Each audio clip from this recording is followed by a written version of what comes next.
Wow. Donna, you're just incredible. So then you said, what is 3NDE? What is that? That's a near-death experience. That's when you actually die and you cross over and you go into the other dimensions and you're received there.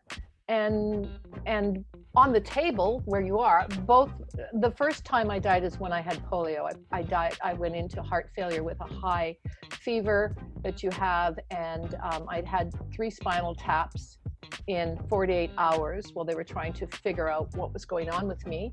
And I couldn't take it, and I died. I don't remember anything about this, but my parents told me that literally I was gone for 9 minutes and then I was back. Wow. And they had stopped, they had paddled me, they had done everything that they could do, and I was just lying on the table, and they were about to put the sheet over my head, but my mom said, no, I want to hold her. And they picked me up and they put me in my mother's arms, and when they put me in my mother's arms, I started breathing again. I don't remember anything about that. Right. But my father said that I talked about the bright, I called them the bright people.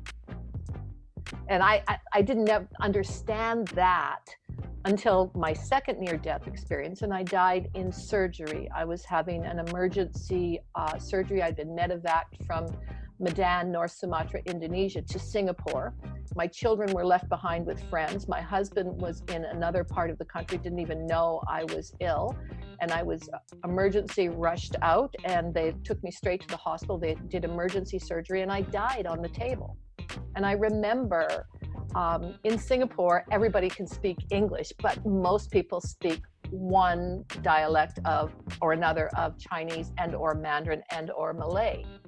And I speak pretty good Indonesian and pretty good Malay, but I'm not, other than Happy New Year and a few pleasantries, I don't speak Chinese, let alone Mandarin. So I was aware suddenly that I was in the room, but out of the room. And I could hear my doctor, and I loved my doctor. He'd been my doctor for a long time. And back up. The surgeon that was doing the surgery was not my doctor, but my doctor was in the hospital in Singapore along with his nurse, who would be what we call a nurse practitioner now. And they came rushing in, gowned and came rushing in when they heard that it was me that had been rushed in to the hospital. And I remember his nurse practitioner, Lily, grabbing my hand, and she was holding my hand and she's saying, come back, come back, come back. But she was saying it in Mandarin, and I understood her. Wow. Thinking, well, that's strange. I must have heard it from the kids somehow. And then I suddenly had this sense of being above everybody, kind of like in the air above them. And I'm looking like floating. It wasn't floating. I felt like I was the whole top of the room. I felt like I was bigger than the room, and that I was just like I was leaning down holding the room is what I felt like. And they were all doing all the rushing around thing, and everybody was talking, and they were talking Mandarin. Hardly any of them were speaking English, but I understood every word they were saying. And I thought, oh my God, I don't speak Chinese. I don't understand Mandarin. I must be dead. And the minute I thought I must be dead, I was out of there. And when I was out of there, I was suddenly in this great field of light, and the light got very pointed. It was a big field, and then it got smaller and smaller, and it kind of went to a point in front of me. And I went with the point, like I was like a pointer going in a certain direction. And then suddenly I saw all these other lights far away coming towards me. But it was just like I saw lights when I was little. And it was all these lights on all these lights. And one light detached itself and came fast towards me. And it got bigger and bigger and bigger. And I realized it was my father. And I didn't know how it was my father, but I knew that this was his light. Yeah. And then when he got close, he expressed himself or showed himself to be my father. But I knew he was just light. And I knew that I was just light. And I had this incredible feeling of, oh gosh, so much love, just nothing but love. Every fiber of my light being radiated with this love, and I was giving it and I was receiving it, and it's like nothing that you can ever imagine. It was so, wow, what an experience. oh gosh. And then I suddenly, and then I got mad, and I said, I can't stay here, I can't be here, I can't leave my babies, I can't leave my children, they're just little, their father isn't even there, this is a mistake, I'm not supposed to be here.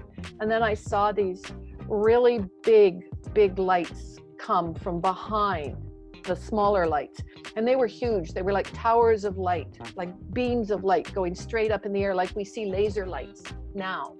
And I call them the guardians because they didn't take shape, they didn't take form that was recognizable to me. They were just this huge powering lights, and each one of them represented a different aspect of beingness, what we would call being, but they were like different aspects of soulness. Right. And so Wow. they represented 12 dimensions of soulness. And that's when I was told there were 12 dimensions, 3 dimensions that we were familiar with on Earth, 3 dimensions connected to the solar system, and then 3 dimensions beyond that. And that as we progressed, we would progress through each of these dimensions, much like we go through, kindergarten, primary, middle school, high school, university. Well, you do the same thing over there, but you do it from a sense of lightness. So what happened the third time then that you died? The third time, surgery again. I don't handle anesthetic well. And I died, and I went again to the other side. And this time, and in between those, there were 10 years between each of these experiences. So I had a long time to think about what I was told about the first one, what I learned in the second one. The second one, I learned that all there is love. That is all there is. All there is on the love. other side. There is no judgment. There's no judgment. Judgment is a construction of mankind. It is not something that happens in other dimensions. Right. So I learned that. I went over the second time. I showed up, and this time I wanted to stay. And this time they said, no, you can't stay. You're not done. You have to teach. And I said, teach what? They said, you're going to teach this. And I just remember kind of laughing with this laugh light. I don't know how you could describe it. It's laugh light. And I said, I really want to stay. And I said, no, you really need to go back. But we want to tell you this. And they gave me the principle of infinite unity. They told me what we would call quantum physics now, the actual quantum physics of love and light and coherence and cohesion, and the difference between chaos and coherence, and how we create. And we create with our word. We are an energetic signature, an individual, fantastic thread in all that is. And we are necessary, needed, and wanted by Creator creation to be an extreme part of that whole. If our thread is pulled out, the blanket of the universe is not the same. Wow. So it was powerful. Oh, it was powerful. Oh my gosh, I could listen to your story.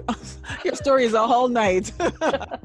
So Donna, what would you like to share with our audience today? I would like to share with you the power of your word.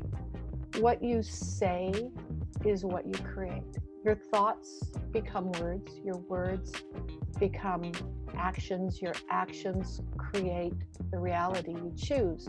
But the choice comes from how you express that. When you express anything that is negative, please, if you learn nothing else from me, express it as a feeling and not as an actuality. You can say, I feel angry, I feel sad, I feel mad, I feel bad, I feel anything that's negative. Feel it, own it, express it, get rid of it. Don't keep it in you. That's the worst thing you can do. Right. But when you want to express everything that's positive about you, declare it. I am happy. I am. I is the antenna. It is the intention that you have. And the M is the radio signal that you're sending out, that you're declaring to God, creator, the universe, whatever you want to call it, you are. When you declare that, you're just like a battery. It's like Morse code to God. Right. 1-800-GOD. I am happy. Oh my God, she's happy today. Let's send her everything else that can make her happier. Exactly. And that's the way it happens. Donna, I agree with you you so much, because when I said I wanted to become a podcaster, and I said, no, there's no way I can become a podcaster. And I said, why not? And so, of course, I didn't really have a lot of faith in myself. And so what I did was I would put the I am statement. I said, I am a podcaster. I am an author. I am beautiful. I am smart. Those things that I didn't believe about myself, I put it on a sticky on my mirror. And every morning I saw it, and I would say, I am, and repeat all these words. And, after a while, I didn't need the stickies anymore, because I started believing it. And here I am, I'm a podcaster. And you're my hero. You're doing one of the things that I mean, it's not enough that you're a beautiful, educated, fantastic teacher. It's not enough that you're an Olympic hero. It's not enough that you're all those things.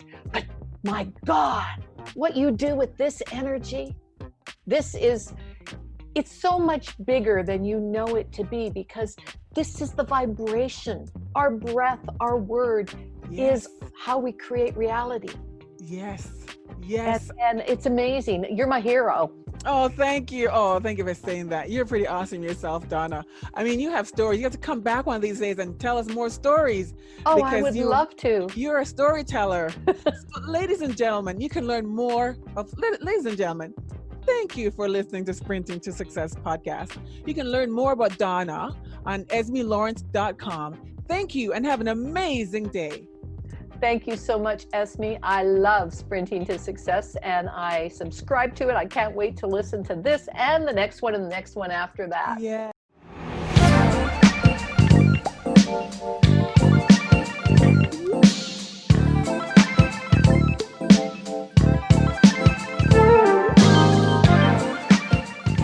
Thank you for listening to Sprinting to Success with your host, Esme Lawrence.